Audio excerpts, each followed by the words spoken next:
Assalamualaikum warahmatullahi wabarakatuh. Perkenalkan, nama saya Novia Kirana Maharani dengan NPM 033 dari kelompok 5 akan mempresentasikan sifat biologis material keramik bersama dengan teman-teman saya yaitu Raffi Naufal Zahran dengan NPM 035, Cecilia Romalinda dengan NPM 038, dan Muhammad Reki Faizul Haq dengan NPM 054. Next.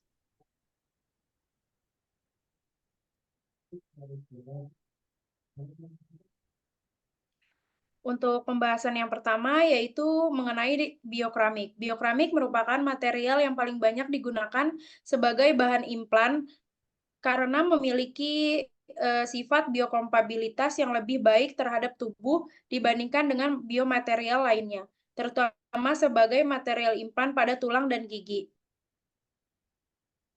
Biokramik adalah material yang digunakan untuk memperbaiki atau mengganti jaringan tulang yang rusak dan tergantung pada pertumbuhan jaringan tergantung pada aplikasinya. Biokramik dapat berinteraksi langsung dengan jaringan di sekitarnya, baik mendukung pertumbuhan jaringan atau mendorong regenerasi jaringan baru untuk keramik bioaktif. Biokramik juga diproduksi dalam berbagai bentuk dan fase, dan memberikan banyak fungsi berbeda dalam perbaikan tubuh manusia. Next. Yang kedua adalah jenis material. Jenis materialnya ada dua, yaitu hidroksiapatit Ha yang merupakan bahan keramik yang termasuk dalam kelompok mineral apatit dan mempunyai struktur kimia Ca10, PO4, 6, dan OH2 dengan 3 mineral penyusun kalsium, fosfat, dan hidroksida. Apatit sendiri adalah kelompok mineral fosfat yang terbentuk dalam kristal heksagonal dengan rumus kimia Ca5PO4. Kemudian hidroksiapatit itu baik untuk aplikasi gigi buatan karena bersifat bioaktif dan karena disebabkan oleh rasio kalsium fosfat pada material yang mirip dengan gigi alami.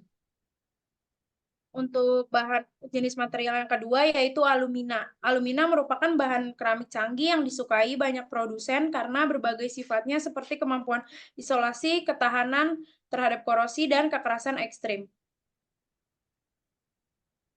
Kristal apatit banyak mengandung gugus karbon dalam bentuk karbonat. Pada struktur hidroksiapatit, karbonat dapat menggantikan ion OH- membentuk kristal apatit tipe A. Dan bila menggantikan ion PO4 3- membentuk kristal apatit tipe B. Pada umumnya, presipitasi pada temperatur rendah akan membentuk apatit karbonat tipe B. Sedangkan apatit yang dipresipitasi dan direaksi pada suhu tinggi akan menghasilkan karbonat apatit tipe A.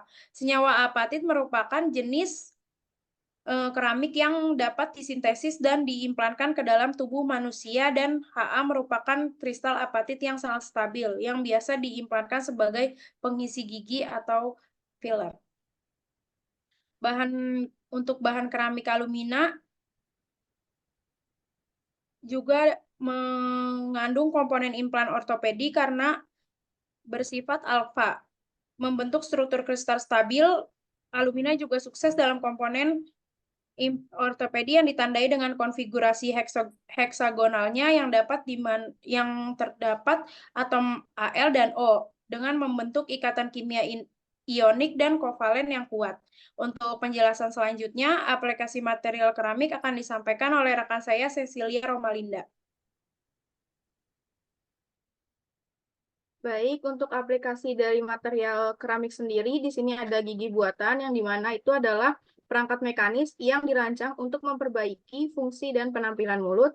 Kemudian yang kedua ada prostesis, yaitu alat buatan yang dirancang untuk menggantikan atau mendukung fungsi tubuh yang hilang atau rusak. Next. Kemudian untuk sifat material dari si keramiknya, yang pertama ada sifat dari hidroksiapatit pada gigi buatan. Sifat yang pertama itu ada biokompatibilitas yang dimana sifat ini memiliki kemampuan untuk menentukan apakah bahan tersebut dapat digunakan dalam tubuh Sifat ini juga merupakan suatu respon atau interaksi biologis dalam pemakaiannya pada tubuh. Karena material yang digunakan ini adalah hidroksiapatit, yang dimana memiliki kemiripan struktur dengan komponen mineral utama dalam tulang alami, yaitu apatit. Maka material ini secara alami dapat diresorpsi oleh tubuh manusia.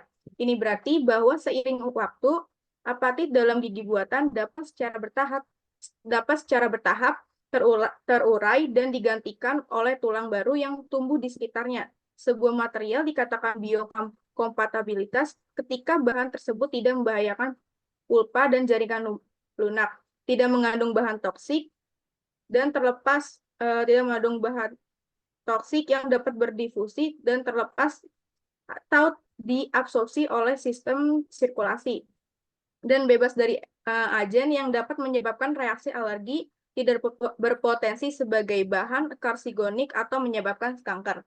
Kemudian sifat dari alumina pada proses yaitu yang pertama ada stabilitas kimia, yang dimana sifat ini adalah kemampuan suatu bahan untuk tetap stabil atau tidak bereaksi secara signifikan dengan zat-zat kimia atau lingkungan kimia tertentu.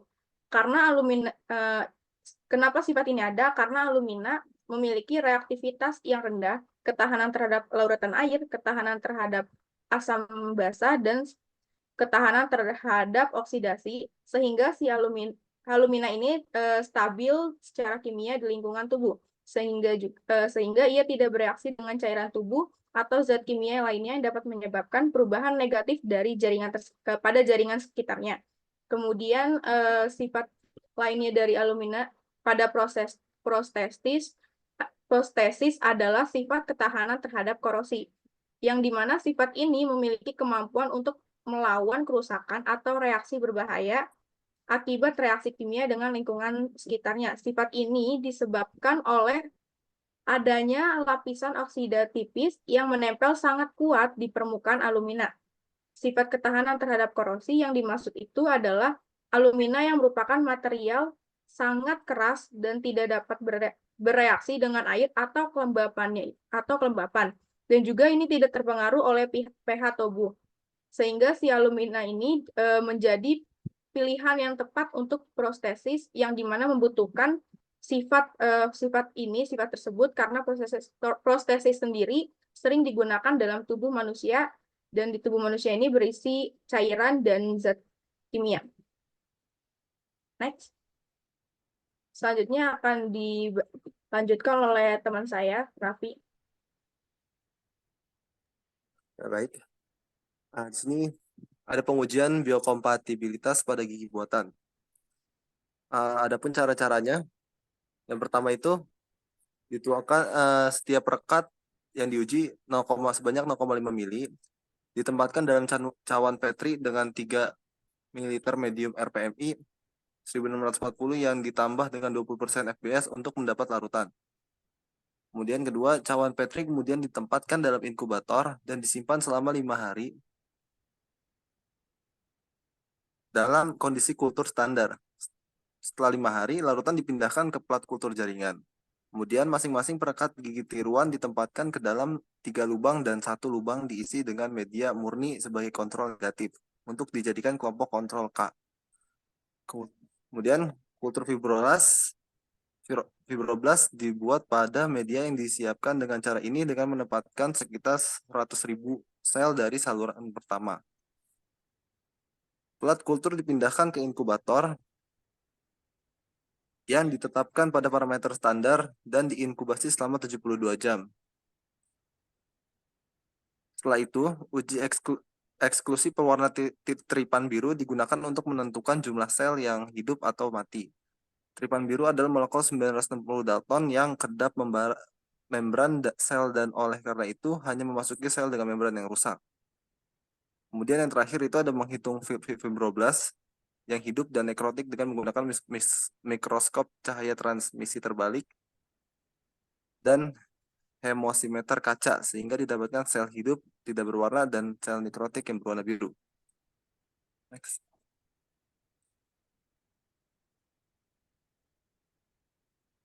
Kemudian ada pengujian stabilitas kimia pada prostesis.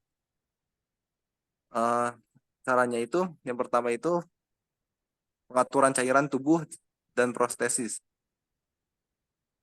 Cairan tubuh dan prostesis yang digunakan harus disiapkan dan diperiksa untuk memastikan bahwa mereka berfungsi dengan baik. Cairan tubuh yang digunakan harus sesuai dengan tujuan penelitian. Yang kedua, pengaturan lingkungan. Lingkungan yang digunakan harus disiapkan dan diperiksa untuk memastikan bahwa mereka berfungsi dengan baik. Lingkungan harus disesuaikan dengan tujuan penelitian. Kemudian yang ketiga, pengaturan alat. Alat yang digunakan untuk uji paparan cairan tubuh terhadap prostesis harus disiapkan dan diperiksa untuk memastikan bahwa mereka berfungsi dengan baik juga. Alat ini meliputi alat pengukur, alat penghitung, dan alat-alat lain yang diperlukan untuk mengukur paparan cairan tubuh terhadap prostesis. Pengukuran ini meliputi pengukuran konsentrasi cair tubuh, pH, dan parameter lain yang relevan. Kemudian terakhir ada analisis hasil. Hasil uji paparan cairan tubuh terhadap prostesis harus dianalisis untuk menentukan efek paparan cairan tubuh terhadap prostesis.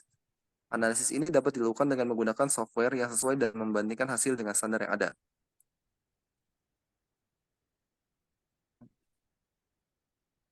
Selanjutnya akan dilanjutkan oleh rekan saya, Reiki. Baik, selain uji paparan cairan tubuh simulasi, pengujian sifat stabilitas kimia dapat dilakukan dengan uji paparan larutan asam basa, pengujian korosi elektrokimia, dan pengujian oksidasi untuk memeriksa reaksi kimia prostesis dengan lingkungan tubuh dan memastikan bahwa tidak ada perubahan yang merugikan pada permukaan prostesis. Lalu selanjutnya ada pengujian ketahanan terhadap korosi pada prostesis. Pengujian sifat ketahanan terhadap korosi pada prostesis seperti uji korosi elektrokimia dengan cara-cara berikut. Yang pertama, ada pengaturan alat. Alat yang digunakan untuk uji korosi elektrokimia harus disiapkan dan diperiksa untuk memastikan bahwa mereka berfungsi dengan baik. Alat ini meliputi potensiostat, galvanostat, dan elektroda kerja, elektroda referensi, dan elektroda penghitung. Lalu yang kedua ada pengaturan elektroda. Elektroda kerja, elektroda referensi, dan elektroda penghitung harus disiapkan dan diperiksa untuk memastikan bahwa mereka berfungsi dengan baik. Elektroda kerja harus diberi potensial yang sesuai untuk menginduksi reaksi korosi. Lalu yang ketiga ada pengaturan larutan elektrolit, yaitu larutan elektrolit yang digunakan harus diperiksa untuk memastikan bahwa konsentrasi elektrolitnya sesuai dan tidak mengandung kontaminan yang dapat mempengaruhi hasil uji. Lalu yang keempat ada pengaturan potensial. Potensial yang diberikan pada elektroda kerja harus disesuaikan dengan tujuan pengujian. Potensial yang diberikan dapat berupa polarisasi, katodik, atau anodik, tergantung pada jenis korosi yang ingin diuji. Lalu selanjutnya yang kelima ada pengukuran arus. Arus yang mengalir melalui elektroda kerja harus diukur dan direkam dengan menggunakan alat seperti potensiostat atau galvanostat. Yang keenam ada pengukuran potensial. Potensial yang diberikan pada elektroda kerja harus diukur dan direkam untuk memastikan bahwa potensial yang diberikan sesuai dengan tujuan penelitian. Lalu yang ketujuh, ada pemeriksaan. Tingkat dan sifat korosi pada spesimen yang diuji ditentukan melalui berbagai pemeriksaan, termasuk perubahan berat, perubahan dimensi, analisis sinar X, analisis kimia, dan pemeriksaan metalografi. Pemeriksaan ini membantu dalam menilai kinerja material dalam kondisi korosif. Lalu yang terakhir ada analisis hasil. Hasil uji korosi elektrokimia harus dianalisis untuk menentukan laju korosi, tahanan polarisasi, dan kerapatan arus korosi pada prostesis. Analisis ini dapat dilakukan dengan menggunakan software yang sesuai dan dengan membandingkan hasil dengan standar yang ada.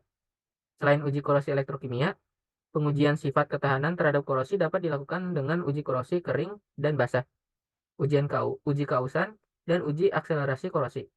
Semua pengujian ini dilakukan sesuai standar internasional untuk memastikan keandalan dan kesesuaian material alumina untuk aplikasi prostesis dalam tubuh manusia serta memastikan kestabilan, kesehatan, keamanan, dan kualitas hidup dari pasien.